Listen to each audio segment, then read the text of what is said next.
Welcome to Going the Extra Mile, a podcast brought to you by Newleaf Training and Development. Each edition is sure to lift your spirit and encourage you in today's working world. Enjoy! Improving workplace cultures. I was recently in my favourite bagel store waiting for my order to be prepared when I struck up a conversation with a stranger who was also waiting for her order.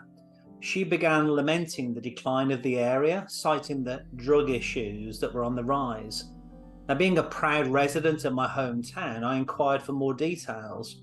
She went on to describe how during her morning walk, she frequently encountered drug paraphernalia on the sidewalks. She said, "Can you believe it?" Quote. She asked, "We have to step around the needles and ensure our little pooch doesn't step on them," end quote.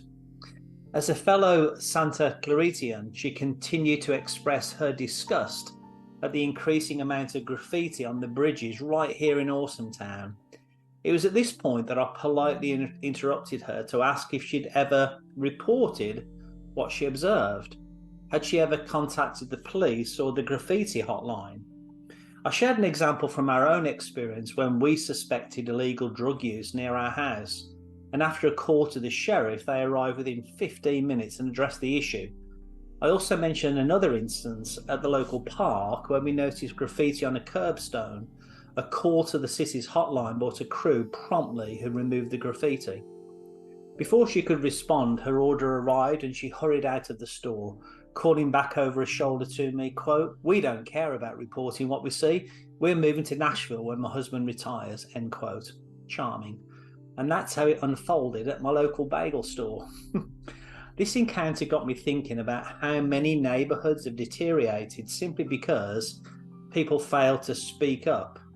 The relevant authorities can only do so much, and as neighbours we can lend a helping hand by reporting issues and even volunteering where possible.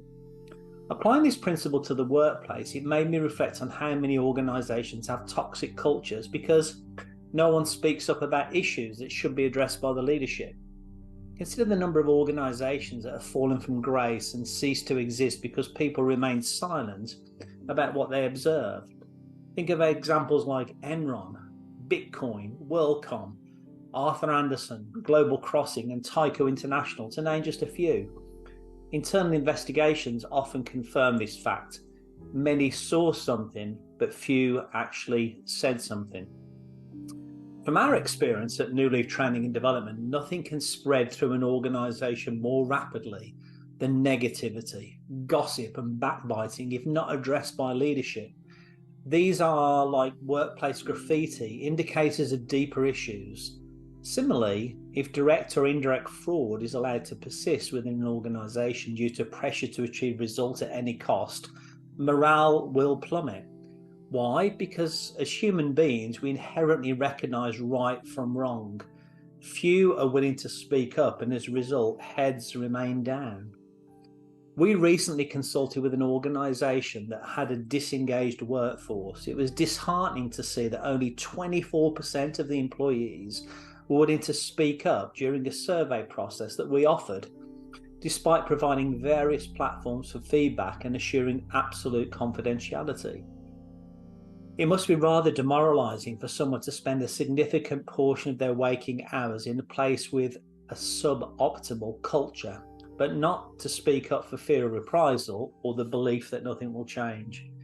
Mahatma Gandhi once said, quote, "Be the change that you want to see in the world," end quote.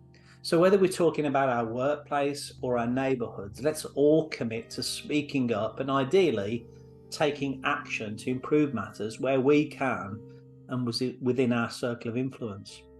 It's people who shape neighbourhoods, and the same applies to workplace cultures. Good can prevail over bad if and only if enough people are willing to make a positive impact. And if it doesn't work out, there's always the option of moving to Nashville. As according to my fellow bagel shop patron, it truly does sound like an awesome place. I hope you found that short story useful, and if you did, feel free to rate, review, and share this podcast.